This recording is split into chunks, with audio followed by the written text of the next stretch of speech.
Welcome to Eat Better, Feel Better. I'm Lisa Swable. Let's dive in.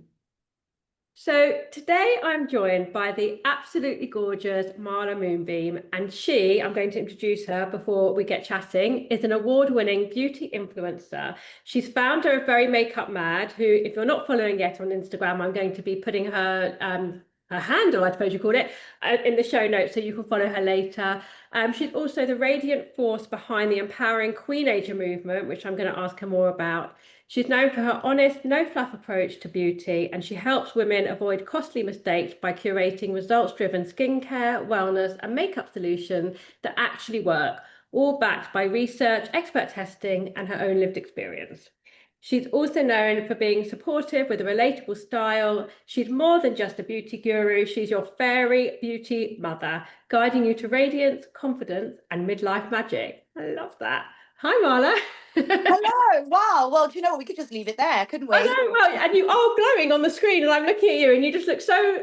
I think jumping straight in, yeah, I've been following you for a long time, as you know, we've been chatting online for a while. We have. You just always look so natural and gorgeous and radiant, but there's such a, and I hope you don't mind me saying, like natural quality to it. It just looks so refreshing with all obviously the Botox and the filler faces that we see online, and you're beautiful, but there's like a natural glow to it, which I love. So Oh, thank you. I think look, I was one of those women that spent a lot of time after having children. I did straighten my hair and try to sort of look neater, but it just doesn't go with the personality. Hello, I'm Marla. And the and I just feel like I'm hoping it's more of an approachable sort of a thing, and that we kind of I do wear makeup, but I do find that I have a very freckly face. So for me, it's like, what freckle shall I choose as to the foundation shade? So when it comes to coverage, I'm a tinted moisturizer girl, but that doesn't mean that I don't use on my clients and I don't help women to create the kind of makeup that makes them feel emboldened, that makes them feel confident. It's about the feel good factor. It's not about what I want you to look like, it's how you want to look. And invariably, taking away the layers of makeup definitely gives a more youthful spin yes, to the I was skin. thinking that. I was going to ask you about that because, I think there is such a tendency, I know I speak for myself here as well, when we see blemishes or whatever on our faces and we're You slap. putting on the makeup to try and hide it, but actually you can end up making it look worse because you're just, ended up caked in makeup. And I think you're right, sort of paring it down and enhancing natural beauty can be so much more empowering. And there are so many hybrids out there, like brands that have sort of like, blended together the beauty and the skincare and give you like what's called like a blurring skin effect and an enhancing. And I think skin looks lovely when it looks like it's dewy. I think there's a fallacy because we've always seen flawless skin. It's a little bit like skin color. If you see Caucasian women everywhere, then makeup seems to be just for that woman. So I just think the more we see texture on skin, the more we see freckles, the more we see, pigmentation, etc., the more we will realize that that is normal. And actually, this perfect kind of canvas is lots and lots of layers of makeup. Yeah, absolutely. Absolutely. Oh, brilliant. So what is your sort of go-to?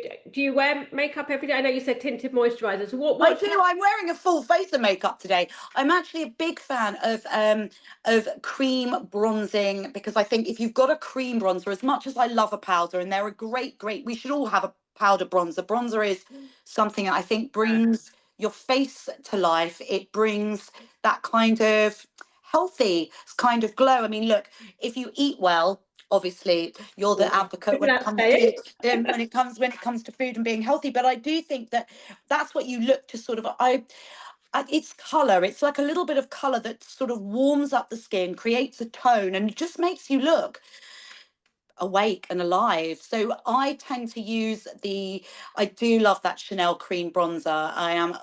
I do love it, but there are so many other brands that you can use, and I love Rare Beauty. They do a sculpting bronzing stick even that's the most beautiful shade. It's called Biscuit, I think, and you can just sort of do a line, and you can really, I mean, I've done it today, and it really helps to carve out your sort of like your cheekbone, but it just enhances, and it's face shaping. So I think a good cream bronzer and is definitely worth your weight in gold, worth yeah, its I weight in think gold. I think I kind of missed the whole contouring movement. My daughters contour a lot. They're sort of teenagers and early teens. And for me, when I think about contouring, I get quite nervous. I'm going to end up with like brown lines all over my face. Yeah, So I exactly. end up But taking the bronzer on everywhere, but that's probably not the right look either. no, but that's why that Rare Beauty creamy kind of stick, or the Chanel. If you're using a cream, you can kind of create a circle, or you can do what's called the Kate Moss. And they're all on my video. Blush and contour are sort of not my favorite things, but I think they can really aid your face. I think faces that they just bring like a shape to them, and I just think it's really, really lovely. But I do think a cream here, just in that part where you stick it on the side here, and you just sort of work it towards your ear, blending it, and you don't have a line, can really work well. And as long as you're going up, never go down, because if you're going down, you're drawing your face down. If you're going up, you're drawing your face up. Okay, brilliant. Oh, I love that. Okay, and so let's just go back for a second. So tell me a little bit about you and how you came to be our fairy beauty mother. I Your think it's. story. Do you know what? I've always loved makeup, and I'm not somebody that suits heavy makeup. I never have done. I modelled for years, and I was always the girl. I was always that country sort of girl. I was always put in this kind of makeup, and whenever I was put in heavy makeup, it was either taken off, or it's just never. Apart from when I was in a ballet shows where you just wear caked on makeup, but it was never. And I love makeup, and I think I collect makeup, and I've always. I love beauty, and it was my way of being able to express myself and to say, this is what I think women as they age need. And especially as I looked at all sort of like my aunts who were all lovely and gorgeous, and but they all wore such heavy eyeliner, and it really was sort of something that always stuck with me, that kind of very old money 90s very eyeliner, Jackie Collins. And it was just, it was all very heavy, and as they aged, it didn't do them any favors. It became kind of like mobster looking, what they call it now, the mobster look, the mobster wife. But I don't know, I just thought that the cleaner look had so much sort of like longevity, and I thought that women needed. And for me, that's the way I wanted to kind of go. And I started doing makeup for friends, and I started sort of speaking about myself. A friend of mine needed, outside of sort of London, needed somebody to come and speak about sort of like women, and I was talking about confidence actually in speech, and it ended up me talking about why I don't wear makeup, which I do, but it doesn't look like it. And that's how it kind of was born out of this kind of event that I did, which I started speaking about something where people seem very interested in it, and taking away layers, and not masking but enhancing, and then talking about queen ages, because there are teenagers out there. And our generation doesn't really. I'm not my mum's generation, who definitely, and my mum's, I shouldn't actually use my mum because she's like totally like different to most parents. She went out to India. She's a hippie. She's not really the best example, but she's her sort of sisters, etc., were so sort of like kind of set in what they were doing, and we want to be young. We want to be present. We want to be part of our children. We almost, there was a time where you could walk down the road and everyone was wearing skinny jeans, whether you were 6 or whether you were 60. So I just thought that it's more of a, we're looking to more longevity, to stay well, healthy, youthful, all of those things. But how can we do that and not look like mutton dressed as lamb, Yeah, if you see what absolutely. I mean? How do we do that? How can we look after ourselves that much more? How can we accept growing older but gracefully? And I literally do believe it's about taking care of your skin, taking a different approach, and putting a lot more moisture in, and a lot more enhancement rather than covering. You're amazing. And so what's your skincare routine like? What do you do to maintain your skin? And what do you recommend that we do as we get into, because our skin changes as we get into perimenopause and menopause with our hormones and, everything else in different seasons. So, Yeah. what do you recommend for our I aging I skin? think, do you know what? I think you need to be ingredient based and led, and I think you need to be aware that there are products that, if the product says on it, use it every day, and it's an exfoliator, just use some common sense and think, why do you think they want to use it every day? Because your skin does not need to be exfoliated every day. If you think about cellular turnover, it takes about 6 to 8 weeks. So why would you be doing that Right.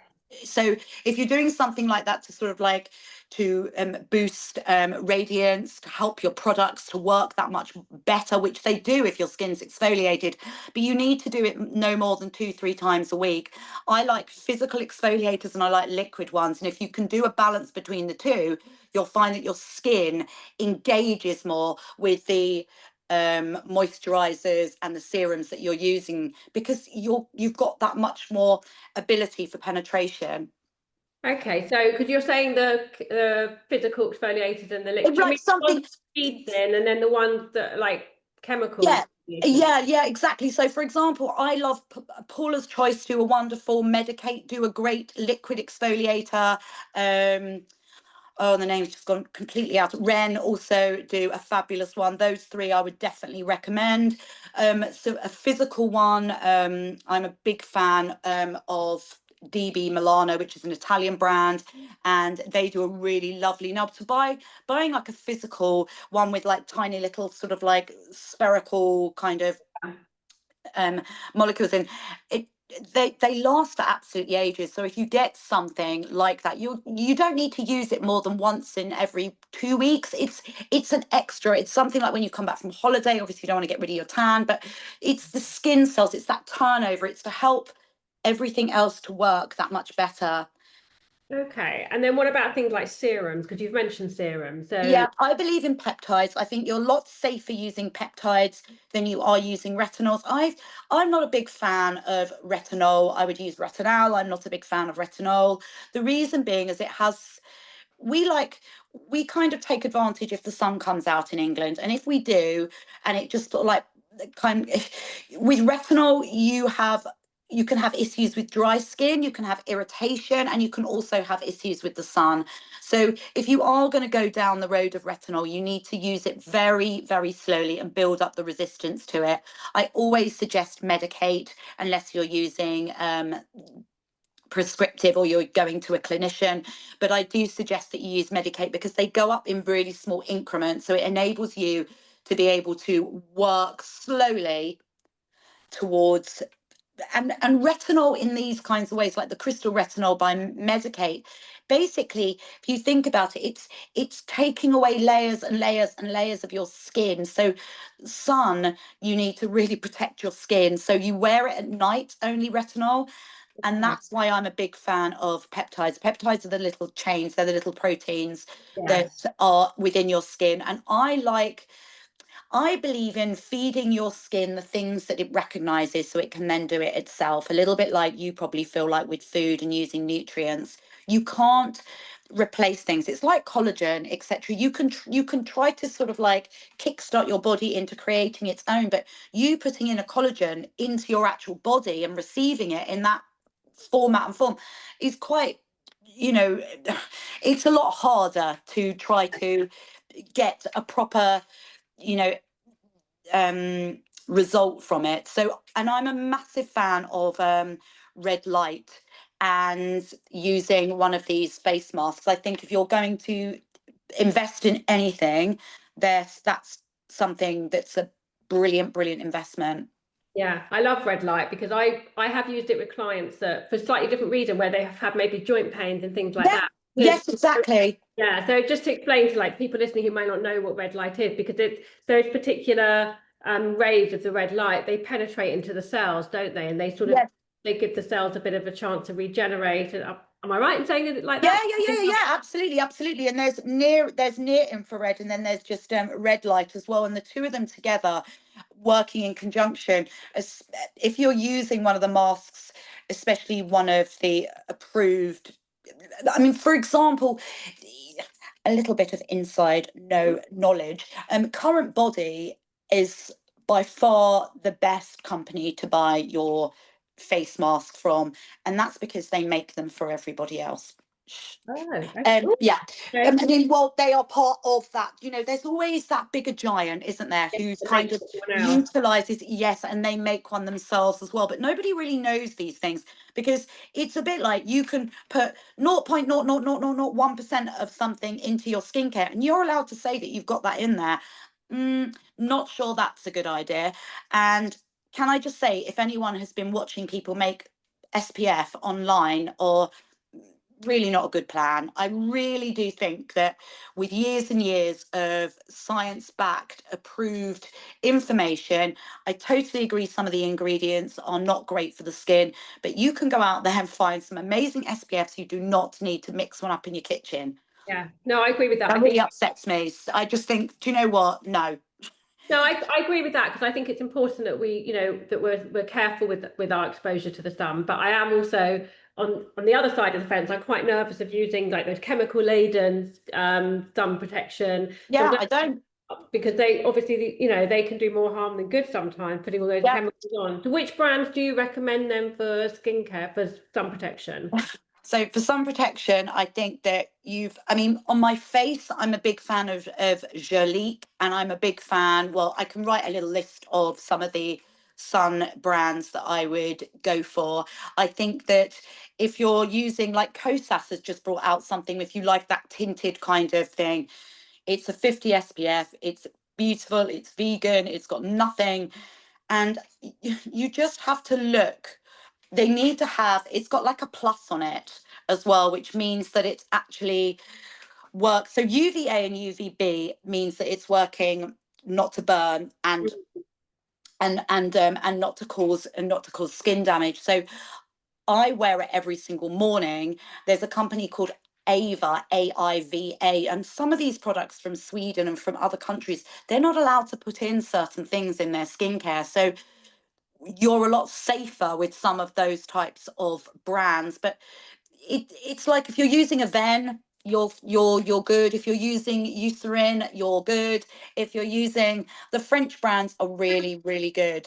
Okay. And so because you're talking about understanding the ingredients, and obviously, I mean, I speak to clients all the time about reading nutrition labels and how to understand nutrition labels, because there's so many different names for sugars and emulsifiers and all that. And it's really the same with all the products that you're talking about, because they use all these weird and wacky names on their list of ingredients, and we don't actually know what it means. And it even No. sometimes sounds healthy. They use these words that make it sound healthy when actually it's not. So, I mean, are there any absolute no-nos? If you saw it on an ingredient list, you would put it straight back down? Yeah, there's a few of them. I hate having to say their names. I'm going to give them to you at Not the the end, so you brand, can but I mean, actually, the, yeah, the actual words. Yeah, oh, exactly, the the ones words that that are just okay, no, fair enough. unpronounceable. Yes, those horrible words that I'm going to say them wrong. Oh, sorry, Um, yes, you're right. I'm putting you on the spot. let's see. I couldn't No, no, say no, half they're proper the words chemical for words. But sugars. when it came to sort of like, if you see things that have sort of like, then it's chemical sounding names. We've all got, we can all sort of like look at an ingredient list and think to ourselves, what is that? What is that? What is that?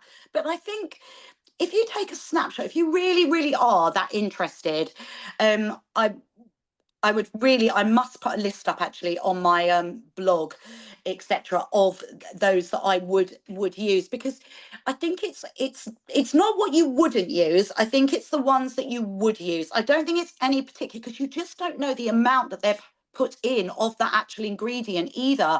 So it's like with parabens, etc. Some of them you'd need some kind of a natural paraben in some of your products, because otherwise they'd all go moldy, and that's the same, and then there'd be a really knock-on effect to your skin.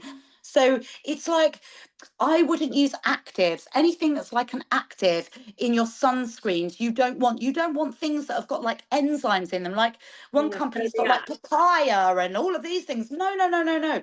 Anything that would react. You're looking for calendulas. You're looking for sort of like really nice, calming products for the face and skin. And you know, companies like Rosalique, if you suffer from redness, unbelievable product, natural, really lovely ingredients, and it protects your skin and it covers your skin. So I'm more on the sort of like feeling of that. If you have pigmentation, etc., you need to find yourself. Ultra Sun is one of my favorites. In fact, if I was going to say one of the products that I would use, Ultra Sun, the squirt one for the whole family, the rest of them for the face, they're fantastic. You can't go wrong. And your skin will benefit from it. You won't be spraying anything other than good stuff on your skin. Okay, brilliant. And then what about hair? Because you've got this. I know you said you straightened it when you were younger, but you have got a beautiful head of curly hair. And it Mhm. looks so Mhm. beautiful. And It's so how do you do anything special to look after hair? Anything you recommend for hair care? Yeah, do you know what? There is a brand that I think is so clever. They have come out with something. They're called Jacavoo, and when I spoke to him, he's a hairstylist. He does all the stars' hair on the red carpet. He's a Liverpudlian boy. He's gorgeous. Called Dan. Him and his wife, and he's a stylist. Daniel Radcliffe to this one, that one, and the other one, and um Chris Hemsworth, I think he just did, or somebody. Anyway, he's rather fabulous. But the most amazing thing is he brought out a shampoo and conditioner that's for all hair, because he leant over to me and went, because all hair is hair. Just Yeah. needs to be cleaned. I was like, do you know Oh, what, Dan? That makes a lot of sense. I like common refreshing. sense. Yeah, come here, and I was there as more. It was really interesting. It was like a really great. I thought he was going to give me some real wisdom. I was like, but that is wisdom, you know. Yeah. It's like, well, okay. So he sent me 2 bottles, conditioner and a shampoo. My whole family uses it, and none of them have my hair, and we all love it. And it smells amazing. It's like going to the Four Seasons as you walk in. It's got that really lovely kind of masculine but not overbearing, just a beautiful, beautiful smell. And I have to say, out of all of I love JVN, and I love so many different hair products, but then I was gifted this, and to be honest with you, if it was my money, I buy this. The whole family uses it, and it's brilliant. Oh, amazing. Okay, I'm gonna have to try that one. I'm Yeah, quite. I'll send you a little list. But I think when it comes to hair, I needed to embrace the fact that this is me, this is my hair, and the more and more you make yourself look like an image that you think other people will accept, the Yeah. more and more you feel like a round peg in a square hole. And I think that, you know what, this is me. This is 5 days after washing it as well. So yes, it's a bit frizzy, but you know what? Who cares? I've Fab. survived. Yeah. But that's the thing. I think if you wear your hair with confidence and you do things, or you're not apologising, oh, I'm always a bit frizzy and I'm always a bit this, then you kind of give other people that reason to sort of, yeah, you are a bit frizzy. You do look a bit like that. Whereas if you never said anything, if you didn't point out the spot on your face, maybe they wouldn't notice. I do think it's that kind of thing Yeah. where we kind of point things out where we don't need to. We're not good at taking compliments, and maybe we should get better at it. And I think sometimes, actually, particularly with hair, when I look at my friends and what they do with their, some of them color it, some of them don't, some of them wear it Yeah, when it's straight or whatever. But actually, working with your natural coloring and your natural, shape of hair is normally going to be the most flattering view and yeah, be the most yeah. I mean, flattering option. I think so. I mean, look, I look at you and you look all glossy, and I always look at people's face. They must think, oh my God, she looks such a mess. But this is not a mess. This is actually quite neat for me. I love it. And I actually, when I was younger, I used to have like proper curly hair, and I look back at like the 90s photos of me with the quiff and the curly hair. So And that's me. yeah, and I spent my teens and 20s desperately trying to straighten it. And now I think I've probably straightened all the curl out. I don't even know if it will go curly now, but I look at yours and I think, oh, I should have just let my But natural it took curls. a while. It took a while to come back into its, and now it's curly, like from like right from the root, if when I wash it, and that's great. But it looks so different. It every day you don't know what you're going to wake up to, but that's okay. Especially if you're getting night sweats. I don't know about you, but I sometimes wake up and the back of my hair has gone so frizzy because I've been sweating in the night, I and it's like, oh, know. joy. So definitely And better have you striking again.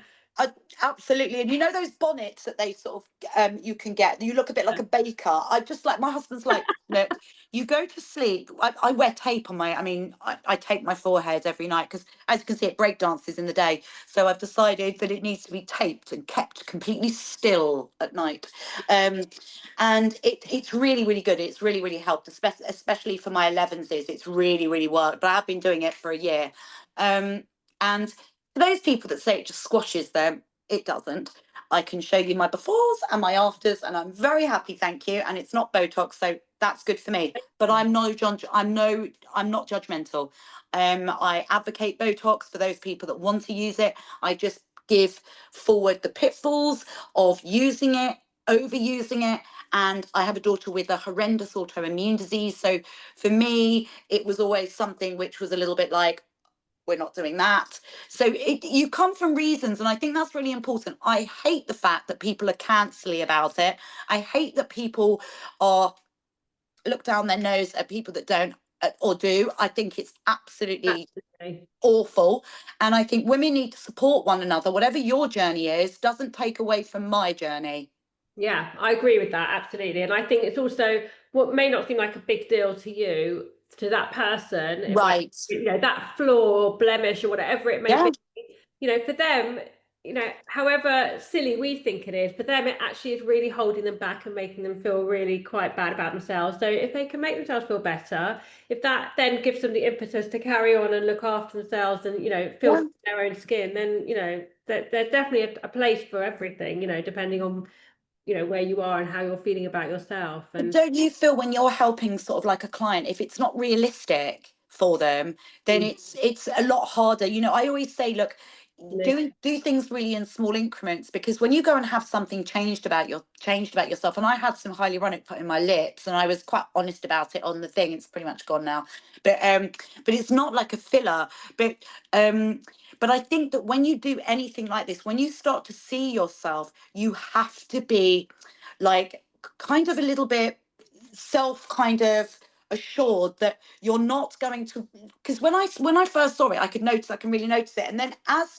you live with yourself, you don't notice it anymore, and that's the dangers, I think, where you start to think, oh no, it is there. People are saying no, it isn't. It's completely, it's not there. It's just being able to look at yourself realistically. So I think taking photographs of yourself, not just seeing yourself in a mirror, gives you the ability, like when you look at yourself on holiday a few years ago, you're like, oh gosh, I was so complaining about what I look like then. I wish I looked like that now. It's that.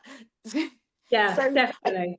it's just sort of like, making sure that you keep your sort of like hands on your sort of like reality wise when it comes to anything, because Botox is a wonderful thing and it can be really really useful, and for lots of different reasons. But if you're overusing something and you're stopping a muscle, you are killing an actual sort of like muscle as such, and there is no blood flow going to it. So you just want to be careful who you're using, how you're doing it, and to make sure that you're in a safe place. Yeah, very good advice. Absolutely. And I think also, talk about being realistic because, like you say, I'll have client come to me and they want to change everything. They want quick results. I'm sure you get, they want a quick result. They want to see something really quickly, but actually it is those little incremental steps. And over time, that consistency is what can make a real difference. And I'm sure with any kind of beauty, skincare, makeup routine, it's the same as with their food and diet routine. Get the foundation levels established first, make that part of your routine, and then add things in gradually as you go. Because I think,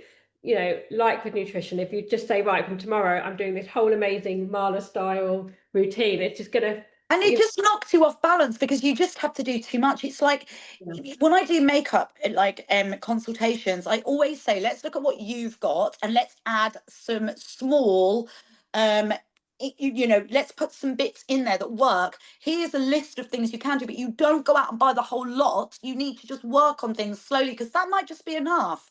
And I send tutorials, so they're bespoke for the actual person. So they're exactly the product that they've bought, and then they can put that product on, be the master of their own makeup, and then if they want to add more to that. And you find that women come back like 2 years after having like a consultation with me, like, oh, do you remember me? I'm like, yeah. They're like, look, I really like that thing. I said, it's fine that you don't want to use that anymore. You want to up your game, you want to do this, you want to do that, that's great.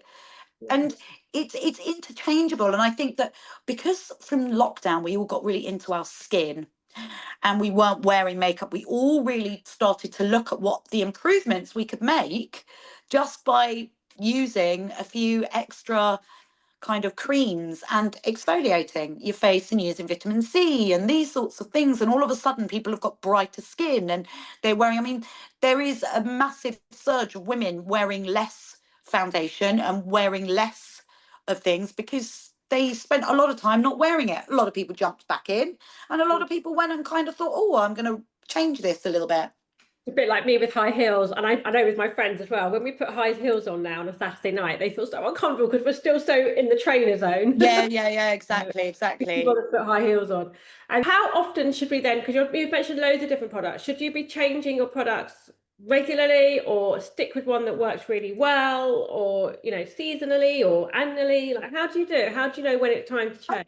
I think it's seasonal. I think with a lot of serums and with a lot of products, you can use them. Like for example, if somebody says to me, I really, really want to sort of like I feel old, I feel like my skin's dull, it's this, it's that, and I want to just give them something which is going to really give their skin a bit of a pep. Personally, a facial is probably going to be the best kickstart for that because you can't what you can do at home is like homework on top of it. But for example, the Estee Lauder night repair. Um, I say to quite a few women, it's a great one. Use it for 4 to 6 weeks, put it away. It's done its work. That's the thing. When you see that something's working in your skin, you especially like with serums, you can take that out of your program and bring it Okay. back in when you start to see it lifting. So what you're not doing is allowing your skin to just get used to it, just sort of plod along happily, happily, happily, accepting this and not really knowing, oh right, yeah, that's that. But it then gives it's like a kickstart, like you do when you add a vitamin or you add a supplement into something. If you use something as a kickstart and to then stabilize, your skin starts to do its own thing and you can really benefit from skincare a little bit more by changing it seasonally. Definitely. I mean, I wouldn't wear balms on my skin more than once in a month if I've got like a hydration issue, but through the winter I wear a balm pretty much every other night on my face, and that's like called sandwiching. That's like when you layer the skin and then you put a balm on top to literally seal in everything else that you've put on your skin. Wow. Okay. Oh gosh, I could talk to you all day about skincare. I think it's amazing. We'll have to go shopping one day. Oh yes, please. So we'll have a walk around Selfridges and we'll look at all the lovely products. Oh, Marla, thank you so, so much. I think it's been a fabulous conversation. And I Can think, I ask you one quick question? of course, I'd love you to. Go for it. Thank you, because I I always hope think that I can answer course you will be able to. it. So I was gifted this little vegan, it's called Arella, it's by Arella, collagen. Now, when I received something like this, I've always been like, women ask me, what do you think of vegan Mm, types of collagens, etc. Now I have kind of a little bit of an opinion, but not anything that's kind of backed by. So what do you think of okay. these? Okay, so real collagen is from animal products. So Yeah, it's no, that's yeah, like for people that don't know. So collagen is either from fish or it's from bovine. It's from the bones of like cows. It sounds a bit yeah, grim to say it out loud, but that's yeah, so that's real collagen. When it's vegan collagen, what it basically is, it's all the cofactors that the body uses to make its own collagen. So it'll be okay. vitamin C, vitamin A, zinc, things like that in there. So it's not actually collagen. I don't. So it's really like a biomimetic kind of, or not even really biomimetic, is it?